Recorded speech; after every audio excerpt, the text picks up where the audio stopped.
Magandang araw mga kalag natural. Nagbabalik po pala ako para sa ating next topic na virility, fertility, and overall men's health. So ano nga ba yung mga diferensya nito, no?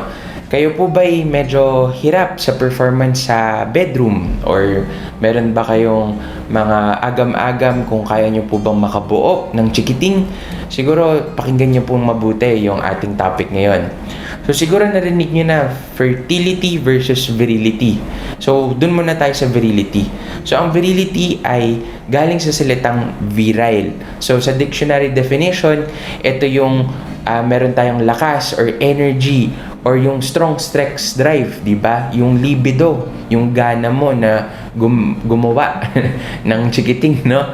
Sa madaling salita, ito ang pagkakaroon ng masculine qualities at sexual potency, kumbaga yung sex drive nga, sabi nga nila, di ba? So, ano naman ang fertility? So, itong salita na to ay galing sa word na fertile. So, sa dictionary, ito ang abilidad ng ating katawan para makabuo ng bata. Bakit natin napag-uusapan ang topic na ito? Madaming nagkakalituhan concerning sa mga salitang ito at medyo nangangamba sila na tumuloy sa pagbuo ng isang pamilya, no? So, siguro if kayo ng partner mo ay nagbabalak o nahihirapang bumuo, ay napapatanong kayo, bakit kaya andun naman ang libido o yung gana mo, pero hindi pa rin makapunta or makabuo ng baby or ng pamilya, no? So, maraming factors na dapat natin kinoconsider dito. Kasama na dyan ang paglabas ng itlog sa ovaryo ng babae, yung quality naman ng semen niya or ng semen or yung ng sperm ng isang lalaki. Pwede din yung mga structural na problema sa uterus ng babae or doon naman sa daluyan ng sperm sa mga lalaki, no? So, kailan nga ba natin nasasabi na infertile or baog ako or yung pasyente or yung isang tao or kayo?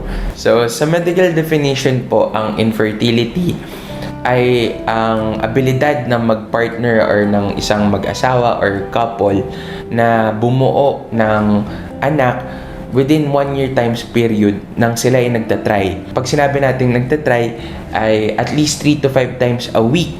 A week po hindi per day. Okay? So, pag nagtatry po kasi sila at hindi sila makabuo within 1 year po, doon natin kino-consider na baka meron nga tayong infertility or meron tayong pagkabaog. Pero, kailangan malaman natin ano ba talaga yung mga factors na yan. Kaya dapat tayo magpakonsulta sa mga specialista or sa mga fertility doctors, no?